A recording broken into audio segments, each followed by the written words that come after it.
এজন্য যৌবনের এই সময়টা প্রিয় ভাইরা অনেক দামি। এটা বেশি দিন থাকবে না। রং ধরা যৌবন জং ধরে নাই, শেষ।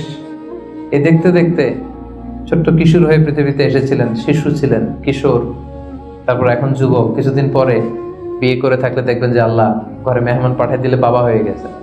কিছুদিন পরে মেয়েটারে বিয়ে দিলে এরপর কি হয়ে যাবেন? শ্বশুর হয়ে যাবেন, এরপরে নানা হয়ে যাবেন, দাদা হয়ে যাবেন। এই তো জীবন। This is the circle of life. রং ধরা যৌবন জং ধরে শেষ। এটা থাকে না খুব বেশি দিন। এই জন্য এই যৌবনের এই সময়টাকে যারা আল্লাহর ইবাদতে তারা কাটিয়েছে, তাদেরকে আল্লাহ তাআলা আরশের নিচে ছায়া দিবেন।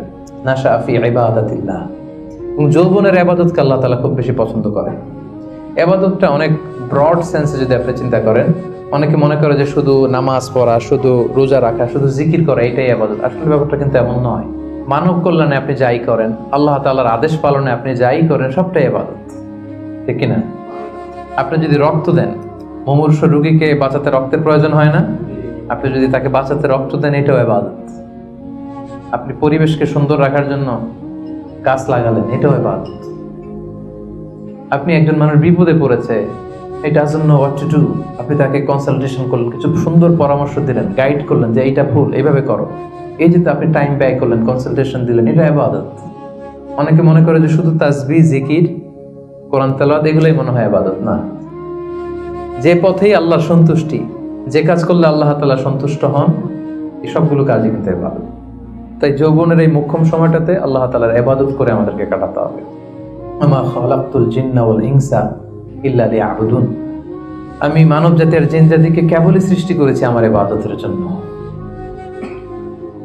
এজন্য এই বয়সের, আপনাদের এই বয়সের অফিসে খুব ব্যস্ততা, এখানে খুব ব্যস্ততা, এরপরেও যে একটু কষ্ট করে নামাজটা পড়েন, হ্যাঁ, এরপরেও যে জামাতে আসেন, এরপরেও আপনি সুন্নাহ মোতাবেক চলতে যাচ্ছেন, দাড়ি রাখছেন, এটা অনেক বড় ইবাদত। এটা আল্লাহ তাআলার কাছে অনেক বেশি প্রিয়। বৃদ্ধ বয়সের ইবাদতের চেয়ে যৌবনের ইবাদত আল্লাহর কাছে অনেক বেশি প্রিয়। এর কারণ হচ্ছে, বৃদ্ধ বয়সে ইবাদত ছাড়া করবেটা কি? ইবাদত ছাড়া তো সময়ই কাটে না। কারণ ঘরে এর কথা শোনার কেউ নাই, কেউ সময় দেয় না, রাতে ঘুম আসে না, 3টার দিকে ঘুম ভেঙে যায়। বাংলাদেশের কথা যদি বলি, দেখবেন যে মুরব্বীরা 3টা-4টার পরে নাকি ওনাদের ঘুমিয়ে আসে না। তো অজু করে ইমাম সাহেবের 1 ঘন্টা আগে আসে মসজিদে ফজর পড়তে। ইমাম সাহেব দেরি করলো কেন, মুয়াজ্জিন দেরি করলো কেন, ওনারা এটা বলে। কারণ ওই যে ঘুম আসে না, কি করবে? তখন তার ইবাদত করা ছাড়া সময়ই কাটে না। ওই ইবাদত আল্লাহর কাছে ততটা প্রিয় নয় যতটা প্রিয় হচ্ছে একজন যুবকের ইবাদত, ঠিক কিনা? আপনি যৌবন কালে যদি আল্লাহ তাআলা দাসত্ব করতে পারেন, ইবাদত করতে পারেন, আপনার বার্ধক্যে উপনীত হওয়ার পরে ইবাদত করতে না পারলে আল্লাহ তাআলা ইবাদত দিয়ে আপনার আমলনামা পূর্ণ করে দিবে। পূর্ণ করে দেবে। আপনি ফজরের সময় উঠতে পারতেছেন না, কোমরে ব্যথা, ডায়াবেটিস ইত্যাদি ইত্যাদি, আল্লাহ বলবে যুবক অবস্থায় কি করেছিল ওইটা দেখো, ওই সময় যা করছে ওইটা লিখে দাও। এই জন্য আল্লাহ রাসূল সাল্লাল্লাহু আলাইহি ওয়াসাল্লাম বলেছেন যে এই যৌবনটারে কাজে লাগাও। আল্লাহ রাসূল সাল্লাল্লাহু আলাইহি ওয়াসাল্লাম বলেছেন 5টা বিষয় আসার আগে 5টা জিনিসকে কাজে লাগাও। এর মধ্যে একটা হচ্ছে শাবাবাকা ক্বাবলা হারামিক, বার্ধক্য আসার আগে যৌবনকে কাজে লাগাও। সিহহাতাকা ক্বাবলা মারাদিক, অসুস্থতা আসার আগে সুস্থতাকে কাজে লাগাও।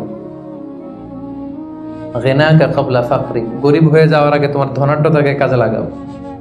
ফারাগাকা ক্বাবলা শুগলিক, ব্যস্ত হয়ে যাওয়ার আগে অবসরটারে কাজে লাগাও। হায়াতাকা ক্বাবলা মাউতিক, মৃত্যু আসার আগে জীবনটারে কাজে লাগাও। এই জন্য যৌবনটাকে যেন আমরা কাজে লাগাই প্রিয় ভাইরা। এবং কিয়ামতের ময়দানে 5টা প্রশ্ন করা হবে। এই 5টা প্রশ্নের উত্তর না দিয়ে কোনো বনি আদম পাই নাড়াতে পারবে না, পা নাড়াতে পারবে না। এর মধ্যে প্রথম প্রশ্ন, আন হায়াতিহি ফিমা আফনা, তার জীবনটা সে কোন কাজে লাগিয়েছে। ও আন শাবাবিহি ফিমা আবলা, জীবনের মধ্যে যে যৌবন ছিল ওই সময় কি করছে? ওই সময় কি ইসলামের বিরুদ্ধে তার কাজ করেছে? হারাম কাজগুলোতে সময় ব্যয় করেছে? হারাম ব্যবসা করেছে? হারামের সাথে সম্পৃক্ত ছিল? ইসলাম বিরোধী গোষ্ঠীর সাথে সম্পৃক্ত ছিল? আপনাকে জিজ্ঞেস করা হবে যে এই যৌবনের সময়টা আপনি কি কাজে লাগিয়েছেন, নাকি ইসলামের পক্ষে ছিল, যা করেছে ইসলামের পক্ষে কাজে লেগেছে? সম্পদ কোত্থেকে উপার্জন করেছে, কোথায় ব্যয় করেছে, যতটুকু জেনেছে ততটুকু মেনেছে কিনা? এই 5টা প্রশ্নের উত্তর দেওয়ার আগে বনি আদম কিয়ামতের ময়দানে পাই নাড়াতে পারবে না। এজন্য দ্বিতীয় শ্রেণী হচ্ছে ওয়াশাবুন নাশাআ ফি ইবাদাতিল্লাহ, এমন যুবক যে তার যৌবনকে আল্লাহর ইবাদতে কাজে লাগিয়েছে। এজন্য যৌবনটাকে যেন আমরা কাজে লাগাই। মনে থাকবে সবার? সবাই কিন্তু আপনারা যুবক, এই সময়টা পাবো না, আমরা মিস করবো কিছুদিন পরে। এই যে কুচকুচে কালো দাড়ি, আপনার কি মনে হয় আজীবনে কালোই থাকবে? তাহলে আমাদের দাদার গুলা সাদা করলো কে? নানার গুলা সাদা করলো কে? ওই বয়সে যাওয়ার পরে এই কুচকুচে দাড়ি, কালো চুল, এগুলো কি হয়ে যাবে? সাদা হয়ে যাবে। এটাই জীবন। সো সময়টাকে যেন আমরা কাজে লাগাই। আমরা যেন অন টাইমে জামাতের সাথে সালাদগুলো যেন আদায় করি। কোনো হারাম কাজের সাথে যেন আমরা সম্পৃক্ত না হই। খুব হিসেব করে করে আমাদের এই যৌবনের চমৎকার সময়টা যেন আমরা কাজে লাগাই।